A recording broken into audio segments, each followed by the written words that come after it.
தட்டி அந்த பாடலை பாடிவிட்டு நாம் கர்த்தருடைய வார்த்தை புறப்படுவோம். ஒரு ஆமேன் சொல்லிடலாமா? சத்தத்தை உயர்த்தி அல்லேலூயா சொல்லுங்க. ஒரு ஆமேன் சொல்லுங்க. சத்தம் வரலையே, கரங்களை வைத்து அல்லே சொல்லுவோமா? அவர் நல்லவர், அவர் வல்லவர், அவர் கிருபை என்றும் உள்ளது. அவர் நல்லவர், அவர் வல்லவர். கைதட்டி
கரங்களை உயர்த்தி ஆண்டவரே நாங்கள் துதிக்கிறோம், நாமத்தை உயர்த்தி கொண்டே இருக்கிறோம். ஆண்டவரே இந்த உபவாச நாளிலே கர்த்தாவே தேவ மகிமைப்படுவீராக, நீர் ராஜரீகம் பண்ணுவீராக, நீர் அசைவாடுவீராக தகப்பனே, நீர் வெளிப்படுவீராக, எங்களோடு கூட கர்த்தர் பேசுவீராக. இயேசு கிறிஸ்துவின் நாமத்தில் ஜெபிக்கிறோம் நல்ல பிதாவே. சத்தமா ஆமென் சொல்லலாமா? தூங்குறவங்க ஆமென் சொல்லலாமா? Very good. சந்தோஷம். என்ன பண்ண அந்த சேர் பின்னாடி போட்டுக்கோம், கொஞ்சம் செக் பண்ணிக்கோ, லைவ் செக் பண்ணிக்கோ. நான் கரெக்டாக வந்து ஓகே, ஏன்னா ஒரு பார்க்க முடியாது. பின்னாடி போட்டு வந்துட்டோம். Very good. ஆமாம் ஓகேவா? கரெக்டாக வருதா? கரெக்டாக வருதா? Okay right. நம்ம உட்காந்து ஓகே ரைட். Okay okay. இப்போ கர்த்தருடைய வார்த்தைக்கு புறப்பட்டு போக போகிறோம். சரிங்களா? எல்லாம் பார்க்கணும், எல்லாம் பார்க்கணும். Very good. சரி, ரொம்ப முக்கியமான ஒரு காரியத்தை, ரொம்ப பேசிக்கான ஒரு காரியத்தை இன்றைக்கு உங்களோட பேசும்படிக்கு பரிசுத்த ஆவியானவர் என்னை ஏவினபடினால நான் பேச போகிறேன். ஒரு 1/2 மணி நேரம் தேவ செய்தி போகும். ஆக யாரும் முக்கியமா பேசக்கூடாது. ரொம்ப முக்கியம், யாரும் என்ன பண்ணக்கூடாது, தூங்கக்கூடாது. சரிங்களா? தூக்க வந்தா என்ன பண்ணுங்க, எழுந்து நின்று. சரியா? Okay right. இன்றைக்கு இயேசுடைய அந்த ரத்தத்தை குறித்து, அல்லது இயேசு நமக்காக அந்த கல்வாரில் சிந்தப்பட்ட ரத்தத்தை குறித்து நான் உங்களோடு கூட பேச விரும்புகிறேன். சரி, இயேசு கிறிஸ்துவின் ரத்தம் எதெல்லாம் செஞ்சது தெரியுமா உங்களுக்கு? சொல்லுங்க பாருங்க. இயேசப்பா ரத்தம் நமக்காக எதெல்லாம் செஞ்சது தெரியுமா? சொல்லுங்க. என்ன சொல்லுங்க, வேகமா சொல்லுங்க பாருங்க. சொல்லுங்க. ஓ, என்ன பண்ணுச்சு? முதலாவது சொல்லுங்க, பாவத்தை என்ன பண்ணுச்சு? சுத்திகரித்தது. சரி, ரெண்டாவது சொல்லுங்க. முதல்ல என்ன பண்ணுது? ரெண்டாவது சொல்லுங்க, என்ன பண்ணுச்சு? அது ஒண்ணுதான் பண்ணுச்சா? இயேசப்பா ரத்தம். பேச மாட்டேங்கிறீங்களே. இயேசப்பா ரத்தம் நமக்கு என்ன பண்ணுச்சா? சுகந்தம் கொடுத்தது. சரி, ரெண்டு. ஓகே, மூணாவது சொல்லுங்க பார்க்கலாம். சொல்லுங்க. அம்மா நீங்க சொல்லுங்க. சொல்லுங்க. அப்படி பாக்குறீங்க? புரியல. தேச மரத்தில் என்ன பண்ணுச்சு? ப்ரொடெக்ஷன், நம்மை பாதுகாத்து கொண்டிருக்கிறது. மூணு நம்புறோம். அதான் இது சொல்றாங்க. தேச மரத்தில் நமக்காக என்ன பண்ணுது? அது 4 அப்புறம் வேற செஞ்சா. சரி, ரொம்ப சிம்பிளா சில காரியத்தை சொல்லி நம்ம ஜெபிக்க போறோம். சரியா? வேகமா இப்போ வாசிக்கலாம். எபேசியர் 1ஆம் அதிகாரம். திரும்ப பார்க்கலாம். எபேசியர் அப்போஸ்தலனாகிய பவுல் எபேசியர் எழுதின 1ஆம் நிருபத்தினுடைய வாசிக்கலாம். 7வது வசனத்தை சத்தத்தை உயர்த்தி வாசிக்க பார்க்கலாம். அவருடைய கிருபையின் ஐஸ்வர்யத்தின்படியே இவருடைய ரத்தத்தினாலே பாவ மன்னிப்பாகிய மீட்பு இவருக்குள். ஓ, முதலாவது இயேசுவுடைய ரத்தம் என்ன பண்ணுச்சுன்னு சொன்னாங்க. நல்லா கவனிக்கிறீங்க. பாருங்க. இயேசுவ ரத்தம் முதலாவது நமக்கு தர வேண்டிய மன்னிப்பை அந்த ரத்தம் நமக்காக கொடுத்தது. ஒரு சொல்லாமா? God's Jesus blood had given us the forgiveness. சொல்லுங்க, என்ன பண்ணுச்சு? முதலாவது சொல்லுங்க, வேகமா சொல்லுங்க. என்ன பண்ணுச்சு? நமக்கு பாவ மன்னிப்பாகிய அந்த மீட்பை இவருக்குள் நமக்கு என்ன பண்ணுச்சது? உண்டாக்கியது. அப்ப என்ன அர்த்தம்னா, நம்முடைய பாவங்களை இயேசு கிறிஸ்து அந்த கல்வாரி சிலுவையிலே மன்னித்தார் என்பதற்கு ஒரு மிகப்பெரிய ஆதாரம் இயேசுவுடைய ரத்தம். ஒரு ஆமென் சொல்லிடலாமா? சரி, ஓகே. இரண்டாவது வேகமா வாசிக்கலாம். 1 யோவான் 1ஆம் அதிகாரத்துடைய வாசிக்கலாம். 7ஆம் வசனம். 1 யோவான் 1:7 வேகமா வாசிக்க பார்க்கலாம். அவர் ஒளியா இருக்கிறது போல நாமும் ஒளியில் இருந்தால் ஒருவரோடொருவர் ஐக்கியப்பட்டிருப்போம்.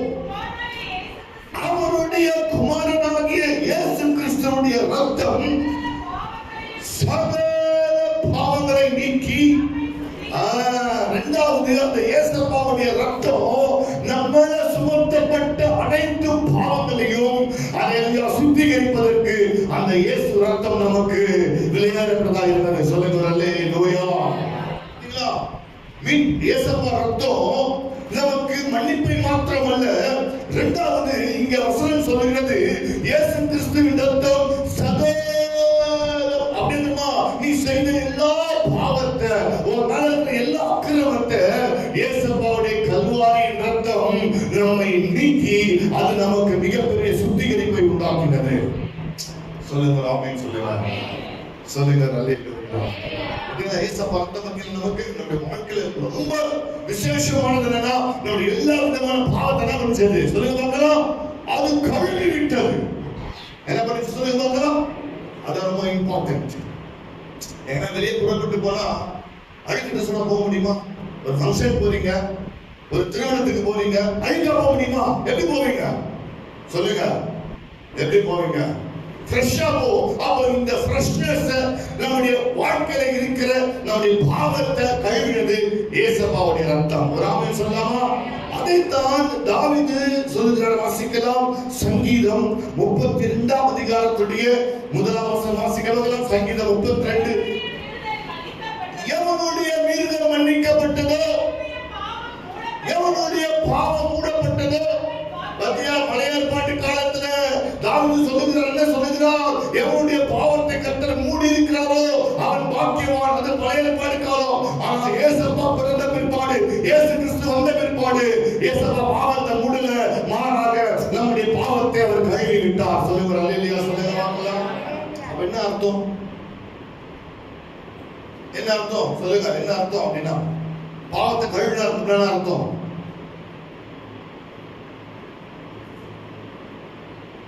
என்ன அர்த்தம்? பேசுங்க வாய் திறந்து பேசுங்க. என்ன அர்த்தம்? பாவத்தை கழுவினா அர்த்தம் சொல்லுங்க பார்க்கலாம். என்ன அர்த்தம் அப்படின்னா என்ன அர்த்தம்? பாவத்தை கழுவினார் அப்படின்னு சொன்னாக்கா, பிசாசு என் மேல அழுக்கு வஸ்திரத்தை பார்த்தான், பிசாசு அநீதியை பார்த்தான், பிசாசு எனக்குள்ள இருக்கிற அக்கிரமத்தை பார்த்தான். ஆனா இயேசுப்பா சிலுவையின் ரத்தம் என் மேல வந்த பிற்பாடு அல்லேலூயா என்னை அவர் சுத்திகரித்து அவனுக்கு முன்பாக மாத்திரமல்ல எல்லாருக்கும் முன்பாக, பிதாவுக்கு தேவனுக்கு முன்பாக நம்மை பரிசுத்தமான கர்த்தர் மாற்றியிருக்கிறார். சொல்லுங்க அல்லேலூயா. சொல்லுங்க. அப்போ அழுக்கு இல்ல. சரி, ஓகே. எத்தனை சொல்லுங்க? ஒண்ணு, முதலாவது மன்னிப்பு. இரண்டாவது சொல்லுங்க பார்க்கலாம், அவர் கழுவினார். மூணாவது வேகமே வாசிக்கலாம். 1 பேதுரு 1ஆம் அதிகாரத்துடைய 18 மற்றும் 19ஆம் வசனம். 1 பேதுரு 1 18 19 வாசிக்க பார்க்கலாம். உங்களுடைய முன்னோர்களால் பாரம்பரியமாய் நீங்கள் அனுசரித்து வந்த வீணான நடத்தை என்று அழிவுள்ள வஸ்துக்களாகிய வெள்ளியினாலும் பொன்னினாலும் மீட்கப்படாமல் குற்றமில்லாத மாசற்ற ஆட்டுக்குட்டியாகிய கிறிஸ்துவினுடைய ரத்தத்தினாலே இங்க வருகிற மூன்றாவது இயேசுவா என்ன சொல்றாரு? என்னுடைய ரத்தம், முதலாவது ரத்தம் எங்கோ இருந்த நம்ம சபைக்குள்ள கொண்டு வந்து ஒரே சரீரமாக இயேசு நம்மை மாற்றி இருக்கிறார். ஆமா இல்லையா? ஆமா சொல்லுங்க. ஆமா இல்லையா? சரி, இப்ப நான் சொல்றேன். இப்போ நீங்க இருக்கிறீங்க, நான் உங்களுக்கு யாரு சொல்லுங்க சிஸ்டர்? நான் யார் சிஸ்டர்?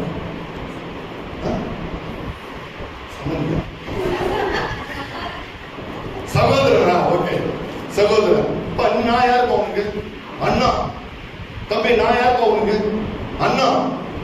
சிஸ்டர், நான் உங்களுக்கு யார் சிஸ்டர்? சகோதரன். நீங்க எனக்கு சகோதரி. நீங்க எல்லாம் எனக்கு யாரு? மாமா பசங்க, அத்தா பசங்க, சித்தி பசங்க. எப்படி ஆகணும் சொல்லுங்க பார்க்கலாம். எங்க அப்பா அம்மா நீங்க பிறந்தீங்களா? இல்ல. ஆனா பைபிள் சொல்லுது இயேசுப்பா ரத்தம் நம்ம எல்லாரையும் ஒரே சரீரமா மாற்றுது. இப்ப அல்லேலூயா போட்டீங்களா? வசனம் முடியல. என்ன சொல்லுதுன்னா, அப்படி இயேசுப்பா உங்களை அப்படி மாற்றதுனால எப்படி இருக்கணும் சொல்லுங்க பார்க்கலாம்.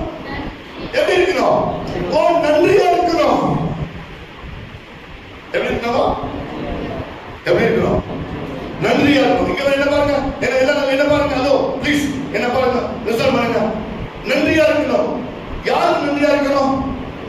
இயேசுவுடைய சிலுவைக்கு, அவருடைய ரத்தத்துக்கு நன்றி இருக்கணும். நன்றியா இருக்கணும். நன்றியா இருக்கணும்னா என்ன அர்த்தம் சொல்லுங்க பார்க்கலாம். என்ன பண்ணலாம்? நன்றியா இருக்கணும்னா என்ன பண்ணலாம்? அதிகாலை எழுந்து என்ன பண்ணலாம்? அவரை துதிக்கலாம். அது ஒன்று நன்றியா இருக்கிறது அர்த்தம். ரெண்டாவது, நம்மளால இயன்ற மட்டும் மற்றவங்க என்ன பண்ணலாம்? உதவி செய்யறது. ஏசப்பாக்கு நம்ம என்ன இருக்கோம்? நன்றியா இருக்கிறோம். சரியா? ரெண்டாவது. மூணாவது, ஏசப்பாவுடைய வசனத்தை கை கொள்றது என்னவா இருக்கிறோம்? நம்ம அவருக்கு நன்றியா இருக்கிறோம். அப்போ இப்படிப்பட்ட காரியங்கள் ஏசப்பாவுடைய காரியத்துல ரொம்ப முக்கியப்படுத்தி அவருடைய காரியமா இந்த ஒரு மனுஷன் ரொம்ப அதை கான்சென்ட்ரேஷன் பண்ணி அவருக்காகவே வாழ்ந்து அவருக்காகவே ஜீவித்து அவருக்காக தன்னை தியாகம் செய்து செய்யலாம் பத்தியா, அந்த மனுஷன் தான் பைபிள் சொல்லுது அவருக்கு நன்றியா இருக்கிறான் அர்த்தம். சொல்லுமா, உங்க வீட்டுல நாய் இருக்கா? நாய் டாக் இருக்குங்க, கைத்து நடக்கும். நாய் இருக்கிறவங்க கைத்து. யார்கிட்ட டாக் இல்லையா? உங்க வீட்டுல இருக்க பாப்பா இருக்கா?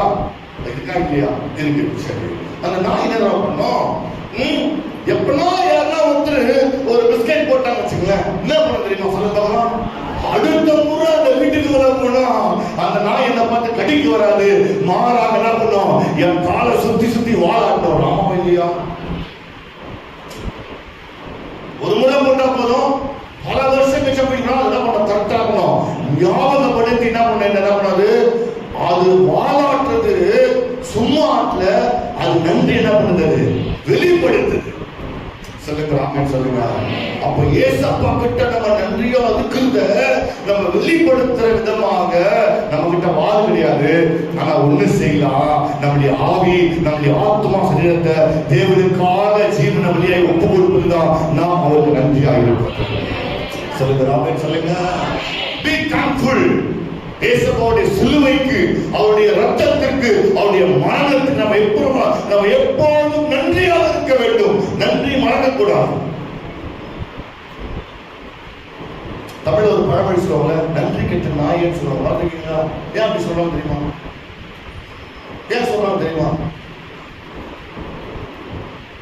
நானா ஜெர்மன்ல பிரசங்கம் பண்ற மாதிரி தமிழ்நாட்டில் தான் பிரசங்கம் பண்றேன். ஏன்னா இந்த நாய் நன்றி என்ன பண்ணாது? மறக்காது. நம்ம என்ன பண்றாங்க? எத்தனை முறை நன்றி சொன்னா நன்மை செஞ்சா என்ன பண்ணுவாங்க? ரொம்ப ஈஸியா மறந்துடுவாங்க. அதுதான் தெய்வம் சொல்லுது, இஸ்ரவேல் மக்கள் என்ன பண்ணாங்க? மறந்து விட்டார்கள். சொன்னாலும் சொல்லியா? சொல்லுங்க. மரணத்துல எவ்வளவு நன்மை செஞ்சப்பா, மரணத்துக்கு எவ்வளவு கிருபை கொடுத்த, எவ்வளவு பாதுகாத்த, என்ன பண்ணாங்க? ரொம்ப சீக்கிரமா மறந்தாங்க அப்படின்னு சொல்றாங்க. எப்படி மறந்தாங்க? ரொம்ப சீக்கிரமா. அது மனுஷனுடைய சுபாவம் மறக்குது. ஏசப்பா செஞ்ச நன்றிய ஒரு நாள் மறக்கக்கூடாது. அதுதான் நன்றியா. அல்லேலூயா. சரி, இப்போ உங்களை பார்த்து கேட்கிறேன், ஏசப்பா சிலுவையில செஞ்ச எந்த தியாகத்தையும் இதுவரைக்கும் நான் அவருக்கு நன்றியா இருக்கிறேன் அப்படின்னு சொல்றது மாத்திரம் சொல்லி பார்க்கலாம். பார்த்தீங்களா? First not doubt. யாருக்கு நன்றியா இல்லையா? நன்றியா இருக்கும். சரியா? நம்பர் 2 இப்ப வாசிக்கலாம் வேகமா. யோவான் 1 யோவான் 4ஆம் அதிகாரம் 19ஆம் வசனம். 1 யோவான் 4:19. வேகமா வாசிக்கலாம். Okay right. என்ன பண்ணாரு அவரு? முந்தி சொல்லுங்க பார்க்கலாம். என்ன அர்த்தம் அப்படின்னா? First he loved us. அவர் என்ன பண்ணாரு? அவரு முந்தி என்ன பண்ணாரு? நம்மகிட்ட அவரு அன்பு கூர்ந்தா.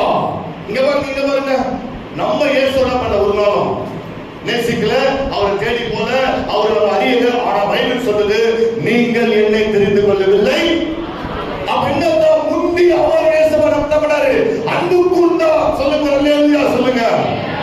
சரி, இப்போ நம்ம அன்பு கூர்ந்து விட்டா. இப்ப நம்ம என்ன செய்யணும் தெரியுமா? அவருக்கு நம்ம என்ன பண்ணோம்? அன்பு கூர்ந்து. அப்படித்தானே?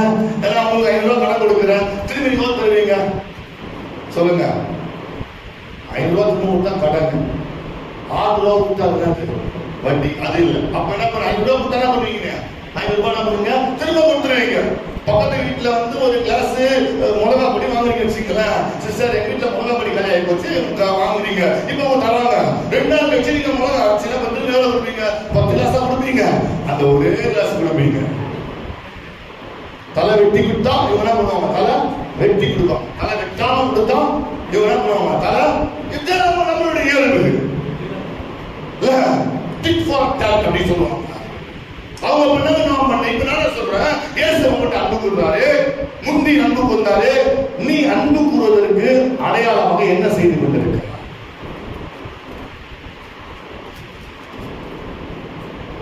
கஷ்டங்கள் தெரியுதா? இல்ல இல்ல விட மாட்டேங்க. என்ன ஜெபம் இருக்கு. சரி, இப்போ இயேசுவோட அன்பு கூறுறது அப்படின்னா சொல்லுங்க.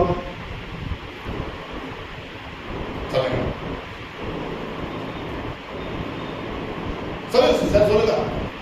என்ன அர்த்தம் அப்படின்னா, இயேசுவை அன்பு கூர்ந்தார். ஆமா இல்லையா? அன்பு கூர்ந்து நான் தான் பண்ணோம்.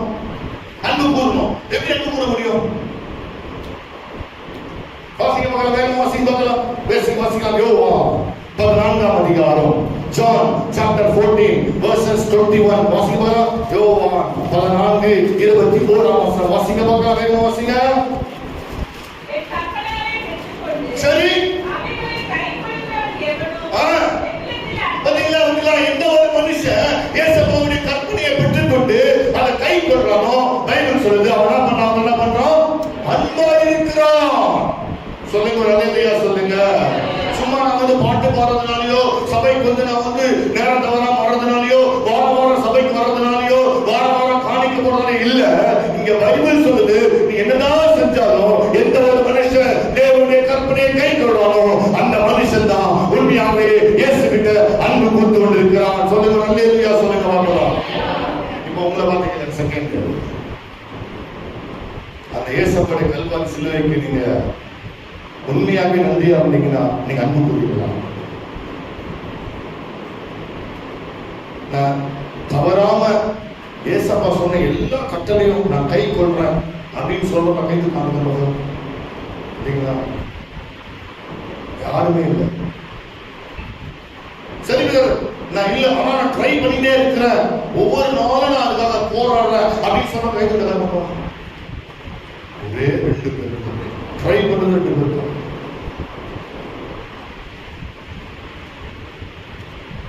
இதெல்லாம் ஆபரேஷன் தியேட்டர். எது? உபவாச கூட்டம். இதெல்லாம் இந்த டிபார்ட்டி பிரசங்கத்தை சொன்னாதான் கொஞ்சமாச்சும் நமக்கு என்ன வரும் சொல்ல பார்க்கலாம். கிட்னி வேலை செய்யும். நிறைய பேர் கிட்னி என்ன பண்ணல, வேலை செய்யல. ஏன்னா பைபிள் வசனத்தை படிக்கிறது இல்ல. அப்படிதானே? ஆமா இல்லையா? இந்திய அவர் அன்பு கூர்ந்த அர்த்தம், அவர் இந்த அன்பு கூர்ந்து பின்பதாக நம்மளுக்கு அன்பை எதிர்பார்க்கிறார். எப்படின்னா, எந்த ஒரு மனுஷன் கற்பனை கை கொள்றான் நான் சொல்றேன், அந்த மனுஷன் அன்பா இருக்கிறான்.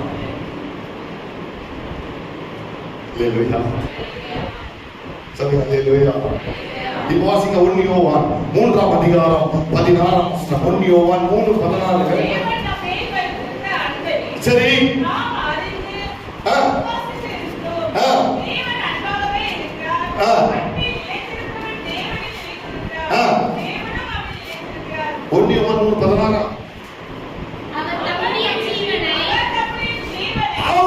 தம்முடைய ஜீவனை நமக்காக கொடுத்ததினாலே, பாத்தீங்களா இந்த அன்பு எப்படி இந்த உலகத்துல அறியப்பட்டிருக்கிறது அப்படின்னு சொன்னால், அன்பு எப்படி உலகத்துல வந்ததுன்னு சொன்னா, இயேசப்பா நமக்காக தன் ஜீவனை கொடுத்ததினாலே இந்த உலகத்துல அன்பு உண்டாகிறது. ஆமென் சொல்லுங்க. அப்ப இயேசப்பா நமக்கு தன்னுடைய ஜீவனை நமக்காக என்ன பண்றாரு? அவர் கொடுத்திருக்கிறார். அப்ப என்ன அர்த்தம் சொல்லுங்க பார்க்கலாம்.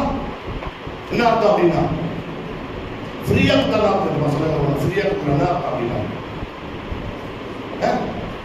ஃப்ரீயா கொடுக்குறா ஓசி இல்லப்பா, ஃப்ரீயா கொடுத்தா ஓசி சொல்லுங்க. அது வந்து தமிழ்ல சொல்றீங்க, அது இன்னும் இங்கிலீஷ்ல ஃப்ரீயா கொடுத்தா அப்படின்னா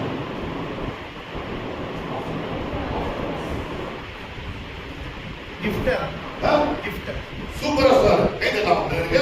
என்ன சொல்றது? gift gift பாத்தீங்களா? gift. சரி, இந்த giftக்கு தமிழ்ல சொல்லுவாங்க. பரிசு சொல்லுவீங்க. Very good. giftக்கு வேற வார்த்தை சொல்லுவாங்க. அன்பு அன்பு நல்ல பேர், அன்பு அழிப்பு. அப்போ இயேசு அவருடைய அன்பை நமக்கு என்ன பண்ணுறாரு? அழித்து இருக்கிறார். நம்ம கொடுக்குற அன்பளிப்பு 500 ரூபாய் கொடுக்குறோம். அது இல்ல, அவர் ஜீவனையே கொடுத்து அன்பு கொடுத்து கொண்டிருக்கிறார். ஆமென். அப்ப அவர் உங்க ஜீவனை கேட்கல, ஒண்ணு கேட்கிறாரு. என்ன கேட்கிறாருன்னா, என் கற்பனையை கை கொடு, அதுவே நீங்க அன்பா இருக்கிறாங்க. சரி, இந்த கற்பனையை கை கொள்வேன் அப்படின்னு சொல்ல போயிட்டு வரல, சொல்ல பாக்கலாம். சொல்ல மாட்டேன். ஓகே, எத்தனை பாயிண்ட் சொன்ன சொல்லுங்க. எத்தனை பாயிண்ட்? எத்தனை பாயிண்ட் சொல்லியிருக்கிறார்? 2. 3வது வேகமா வாசிக்கலாம். ரோமர் 6ஆம் அதிகாரத்துடைய 6ஆம் வசனம் வாசிக்கலாம். ரோமர் 6:6 வேகமா வாசிங்க. ரோமர் 6ஆம் அதிகாரத்துடைய நாம் நீ பாவத்துக்கு ஊழியம் செய்யாதபடிக்கு ஓகே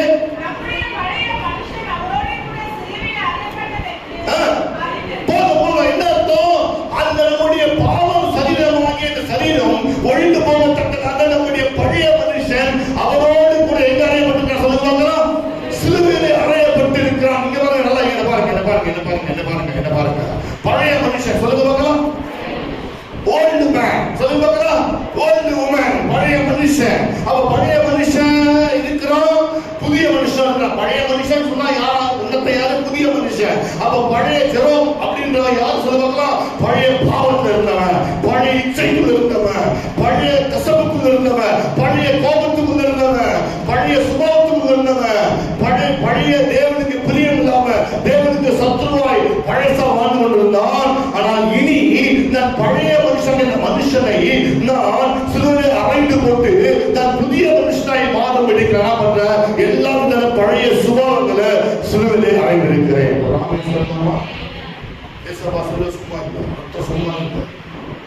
பழைய மனுஷன் அறையப்பட வேண்டும். You have to crucify the old person. பழைய மனுஷனாக உனக்கு இருக்கிற பழைய சுபாவத்தை நீங்க அறைய வேண்டும்.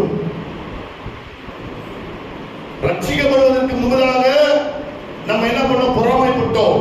ரட்சிக்கப்படுவதற்கு முன்னதாக நீ கோபப்பட்டாய். ரட்சிக்கப்படுவதற்கு முன்னதாக நீ கசப்பு கொண்டாய். ரட்சிக்கப்படுவதற்கு முன்னதாக நீ எதிர்த்தாய். ரட்சிக்கப்படுவதற்கு முன்னதாக நீ பகைத்தாய். ஆனால் இப்பொழுதோ புதிய மனுஷனாக நீ மாறிவிட்டபடினால அந்த பழைய மனுஷனை என்றைக்கு நீ சிலுவையில் அறைந்திருக்கிறாய் நான் சொல்ற அன்றைக்கு தான் இயேசப்பா ரத்தத்துக்கு நீ நன்றியா இருக்கணும்னு அர்த்தம். இப்ப நீங்க அரைஞ்சீங்களா? சொல்லுங்க சிஸ்டர், அரைஞ்சீங்களா? அறையிலையா? இந்த அறை இல்ல, அரைந்திருக்கிறது. சொல்லுங்க பார்க்கலாம். அரைஞ்சிட்டீங்களா? சரி, நான் இதெல்லாம் அரைஞ்சிட்டேன் அப்படின்னு சொல்றாங்க. கையெழுத்துக்கு ரல்லையில சொல்லுங்க பார்க்கலாம்.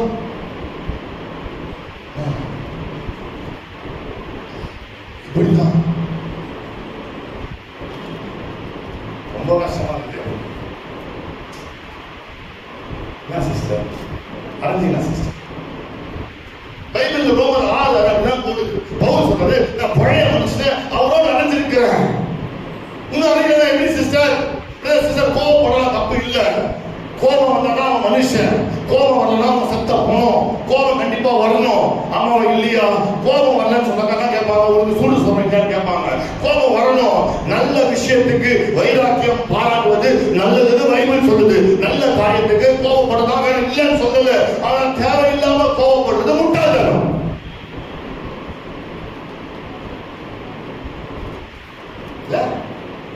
கல் கணமும் மணல் பாரமா இருக்கும். இவருடைய பார்க்கிலும் மூணுடைய கோபம் அதிக பாரம். எப்படியும் மூணு சும்மாவே கோபப்படுவோம். உட்கார்ந்தா கோபப்படுவோம், நின்னா கோபப்படுவோம், நடந்தா குட்டோம், உட்கார்ந்தா எல்லாத்துக்கும் கோபப்பட்டோம். நான் சொல்றேன், நீ இன்னும் உன்னுடைய சுபாவத்தை பழைய மனுஷனை கலைந்து கொள்ள நீ பழைய மனுஷனாகவே தான் இங்கே உட்கார்ந்து கொண்டிருக்கிறார்.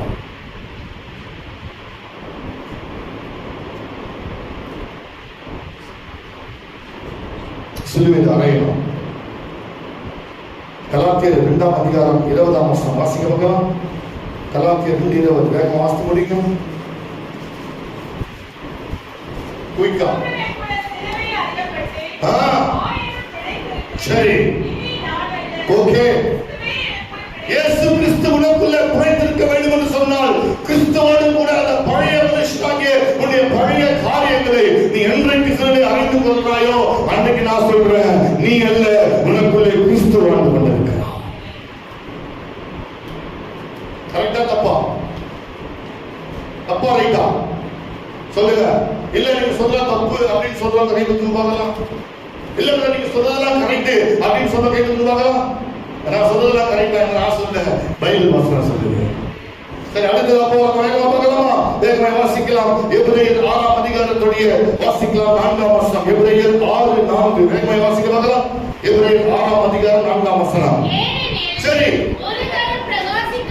ஓகே, சரி, ஓகே, ஓகே, ஓகே. மறுதலித்து போனவர்கள் தேவனுடைய குமாரனை தாங்களே மறுபடியும் சிலுவையில் அறைகின்றபடியினாலே அவமானப்படுத்துகிறபடியால் மனம் திரும்புவதற்கு ஏதுவாய் அவர்களை மறுபடியும் புதுப்பிப்பது. எந்த ஒரு மனுஷன் கிறிஸ்துவுக்குள்ள வந்து பரிசுத்த ஆவியை பெற்று அபிஷேகத்தை பெற்று கர்த்தருடைய திருமணத்தில் பங்கு பெற்று நீ மீண்டுமாய் நீ பாவம் செய்கிறாயோ அந்த மனுஷனை பைபிள் சொல்லுது மீண்டுமாய் புதுப்பிப்பது கூட இருக்காது. ஹலோ, 100 முறை பாவம் செஞ்சாங்க, 100 முறை இயேசு பாவத்தை மன்னிப்பார் அப்படின்றது பொய். பைபிள் சொல்லுது தன் பாவங்களை மறைக்கிறவன் அறிக்கை செய்து என்ன பண்ணுவான்? இறக்க காண்பிப்பான். ஆனா உனக்கு வர வேண்டிய அந்த டிஸ்டிங்ஷன், உனக்கு வர வேண்டிய அந்த ப்ரொமோஷன், உனக்கு வர வேண்டிய அந்த இரட்டிப்பான ஆவி, அதெல்லாம் அதை ஸ்டாப் பண்ணிடுவான். யாருக்கு தெரியுமா? திரும்ப திரும்ப நீ பாவம் செஞ்சு கொண்டே இருந்தீனா, அபிஷேகத்தை பெற்று வல்லமையை பெற்று கிருபையை பெற்று திரும்ப திரும்ப நீ பாவம் செஞ்சேனா,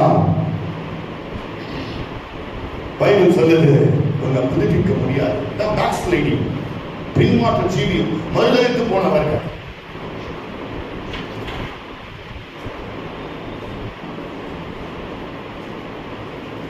சொல்லுங்க, ஆமென் சொல்லுங்க, சொல்லுங்க அல்லேலூயா. சரி, கடைசியா ஒரு காரியத்தை ஜெபம் பண்ண போறோம். 1 கொரிந்தியர் 11ஆம் அதிகாரம்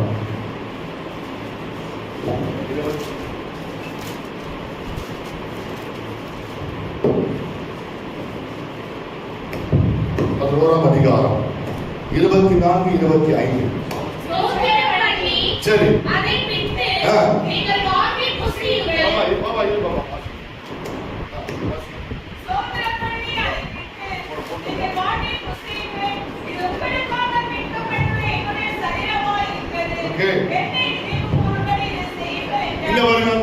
என்ன பாருங்க, கடைசியாக சொல்லி முடிக்க போறேன்.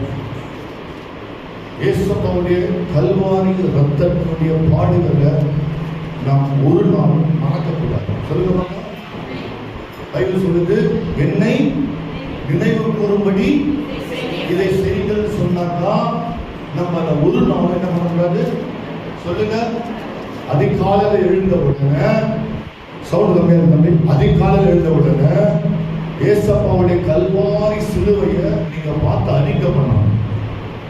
எழுந்த உடனே அந்நிய பாஷை பேசி ஆண்டவரே இதை தாப்பா அதை தான் கேட்காதீங்க. முதல்ல எழுந்த உடனே உங்களுடைய ரத்தத்துக்காக உங்க ஸ்தோத்திரம், எனக்காக பட்ட பாடலுக்காக உங்க ஸ்தோத்திரம், என்னைக்காக நீ மீட்பு, எனக்காக நீ தந்த மீட்புக்காக ஸ்தோத்திரம் சொல்லி அந்த தேவனுடைய அந்த பாடலை நினைச்சு நினைச்சு துதிச்சு துதிச்சு அந்த ரத்தத்தை கிளைம் பண்ணி அதை அறிக்கை பண்ணாதான் நான் சொல்றேன் நீ ஒவ்வொரு நாளும் அதை நினைவுபடுத்திக் கொண்டு இருக்கிறான். ஏன் மாஸ்டர் முறை வந்து எடுக்கிறோம், நம்ம திருவிழா எடுக்கிறோம், சொல்லுங்க பார்க்கலாம். ஏன் இல்ல மறந்துடுவோம். எல்லாம் எதை மறப்போம்? கல்வாரியே மறந்துடுவோம், இயேசுவே மறந்துடுவோம். என்ன மனுஷனுடைய சுபாவம் என்ன எடுத்துமா சொல்லுங்க பார்க்கலாம். ஒரு வாரம் ஒரு நாட்கள் சூப்பரா போவோம், சுட போவோம். இப்போ பார்த்தீங்கன்னா யுத்தத்தை பத்தி பேசிட்டே இருந்தாங்க. ஒரு வாரம் அமெரிக்கா யுத்தம், இஸ்ரேல் யுத்தம், அது என்னாச்சு அப்படியே மறந்து போச்சு. அடுத்த வாரம் வேற ஒரு புதுசா நியூஸ் வரும். என்ன வரும்? பாலியல் பலாத்காரம் ஊர்ல ஒரு குழந்தை சாவடிச்சாங்க, அது பயங்கரமா பேசப்படும். அது கொஞ்சம் திரும்ப இன்னொரு கேஸ் பார்த்துட்டீங்களா?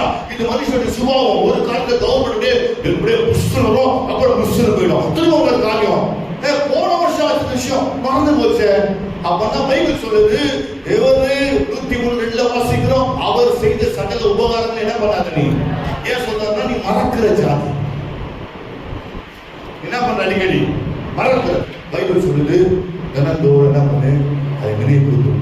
ஏசப்பா எனக்காக அடிக்கப்பட்டிருக்கார். இது செஞ்சாதான் இந்த மொத்த கல்வாரி சிலுவையுடைய தியாகத்தை நமக்குள்ள தேவன் என்ன பண்றாரு அதை வைத்திருக்கார். சொல்லுங்க ஆமென் சொல்லுங்க. சரி வேகமா சொல்லுங்க. முதல்ல சொன்ன டக்கு சொல்லுங்க. நம்பர் 1 சொல்லுங்க. சொல்லுங்க. அது ஆமா வெரி குட். நன்றி. இரண்டாவது சொல்லுங்க. மூணாவது வெரி குட். நாலாவது அஞ்சாவது வெரி குட். இந்த 5 விஷயத்தை நீங்க உள்ள வச்சீங்கன்னா நான் சொல்றேன் ஏசப்பா ரத்தம் 24 மணி நேரம் கூட இருக்கும். அது உங்க குடும்பத்துக்காக உங்களுக்காக அதை மறித்த விஷயம் சொல்லிடலாமா? தேவையா சொல்லாமா? கண்ணம் இல்லாமா ஜெபிக்க போறோம். எல்லாரும் கண்களை போட போறோம். எல்லாரும் கண்களை போட போறோம். நம்ம ஜெபிக்க போறோம். தேவன் இந்த நேரத்துல அல்லேலூயா நமக்காக ஒரு காரியம் செய்ய போறாரு. அந்த இயேசுடைய கல்வாரியின் ரத்தம் தம்பி தங்கச்சி ஐயா அம்மா வாழ்க்கையில ஒரு மிகப்பெரிய ஒரு மாற்றத்தை கொண்டு வரும் நிச்சயமாவே. ஆனா ஒண்ணு, அந்த கல்வாரியின் தியாகத்தை நினைச்சுப்பா. அந்த கல்வாரி இயேசு நமக்காகப்பட்ட பாடுகள், நமக்காகப்பட்ட உபத்திரவங்கள், நமக்காகப்பட்ட அல்லேலூயா பயங்கரமான வேதனைகள் அதை நினைவு கூறும்படி கர்த்தர் விரும்பி கொண்டிருக்கிறார். அல்லேலூயா கிறிஸ்துவ வாழ்வது முக்கியம் இல்ல, கிறிஸ்தவ என்ற பேர் இருக்கிறது முக்கியம் இல்ல. ஆனால் மாறாக நீ கிறிஸ்துவ என்றைக்கு தரித்துக் கொண்டாயோ பழைய மனுஷனை கலைந்து போயிட்டு அந்த புதிய மனுஷனை நீ எப்படி அல்லேலூயா நீ தரித்துக் கொண்டிருக்கிறாயோ நான் சொல்றேன் அப்பதான் அல்லேலூயா கிறிஸ்து உன்னை நோக்கி பார்க்க முடியும். அல்லேலூயா கிறிஸ்துடைய முகம் உனக்கு ஏன் மறைக்கப்படுகிறது சில வேளையில தெரியுமா? ஏன் தெரியுமா? நீ பழைய சுபாவத்தோடு நீ வாழ்ந்து கொண்டிருக்கிறாய். பழைய மனுஷனோடு கூட நீ இருக்கிறாய். பழைய சுபாவங்களை நீ விட்டு ஒன்று விலகல. பழைய பாவங்களை நீ விட்டு விலகல. பழைய எரிச்சல், பழைய கோபம், அல்லேலூயா பல வருஷம் வைத்திருக்கிற பகைகள் உனக்குள்ள இருக்கிறபடியினால் நான் சொல்றேன் தேவனை கிட்டி சேர முடியல. அல்லேலூயா இயேசு கிறிஸ்துவின் ரத்தம் தூரமா இருந்த உன்னை அவரோடு கூட சமீபமாய் மாற்றி விட்டது. தேவ சபையே நீ ஆண்டவரோடு நெருங்க வேண்டும் என்று விரும்புகிறான். அவரோடு நெருங்கி வா. தூரமா நிக்காத தங்கச்சி, தூரமா நிக்காத தம்பி, தூரமா நிக்காத. இயேசுப்பா ரத்தம் தூரம் இல்லை, அது உனக்கு சமீபமாய் மாற்றிருக்கிறது.